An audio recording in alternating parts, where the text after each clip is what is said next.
पाकिस्तान में हम कच्चा तेल निकालेंगे और उसे बेचकर पाकिस्तान को भी फायदा होगा और अमेरिका को भी, और हो सकता है हम ये तेल कल को भारत को भी बेचें। ये बातें आपने कुछ महीनों पहले अमेरिकी राष्ट्रपति डोनाल्ड ट्रंप के मुंह से सुनी होगी, जिसके बाद भारत में बैठे जयचंदों ने कलेश काटना शुरू कर दिया था कि अब तो पाकिस्तान के पास पैसा ही पैसा होगा। अमेरिका से संबंध बिगड़ने के बाद भारत के बुरे दिन शुरू हो गए हैं। अमेरिका पाकिस्तान के साथ चला गया है और अब दोनों मिलकर ये खजाना निकालेंगे और मोटी कमाई करेंगे। लेकिन मैंने उस समय भी पोस्ट में कहा था कि ये अमेरिका को दिया गया पाकिस्तान का लॉलीपॉप है, इसमें कुछ नहीं निकलेगा, जो अब सामने भी आ चुका है। दरअसल अमेरिकी ऊर्जा मंत्री ने पाक पत्रकार के सवाल का जवाब देते हुए बताया कि वर्तमान में पाकिस्तान में तेल खोज या विकास परियोजनाओं को आगे बढ़ाने में अमेरिकी सरकार या कॉरपोरेट की रुचि नहीं है। यहाँ तक कि उन्होंने खुद से कहा कि अभी तक 2 महीनों से ज्यादा का समय बीत चुका है और मैंने अमेरिकी तेल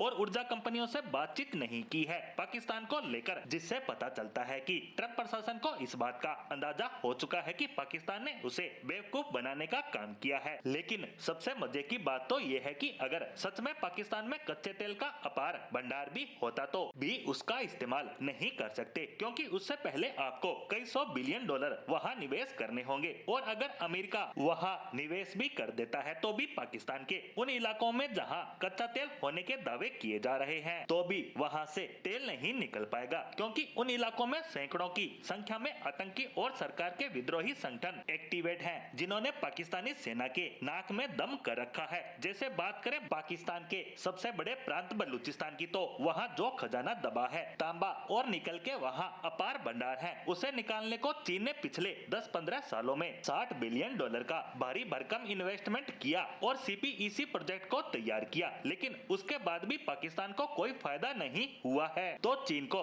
फायदा होने की बात तो सोचना भी मूर्खता होगी, क्योंकि वहाँ उग्रवाद इतना ज्यादा है कि चीन का किया इतना बड़ा इन्वेस्टमेंट भी डूब चुका है, जितनी 5-10 देशों की टोटल जीडीपी भी नहीं होती। और यही सब देखकर अमेरिकी कंपनियां भी खौफ में है कि आप चाहे जितना भी इन्वेस्टमेंट कर लो, निकाल कुछ नहीं पाओगे। वहीं जब तक पाकिस्तान के अंदरूनी हालात ऐसे रहेंगे तब तक चाहे पाकिस्तान की धरती में कितने भी बेशकीमती खजाने भरे पड़े हो, अपने पैरों पे खड़ा नहीं हो सकता। और ये तब तक रहेगा जब तक वहाँ की सेना आतंकियों को पालना और देश के राजनीतिक मामलों में अपनी टांग फंसाना बंद नहीं करेगी, क्योंकि सांप कभी किसी का सगा नहीं होता। और यही सब अब पाकिस्तान के साथ भी हो रहा है। उसने जो आतंकी पाले थे वो अब उसी को निशाना बना रहे हैं। ऐसे में अमेरिका को भी समझ में आ चुका है कि पाकिस्तान की धरती से कोई खजाना नहीं निकलने वाला, उल्टा उसका किया निवेश भी डूब जाएगा।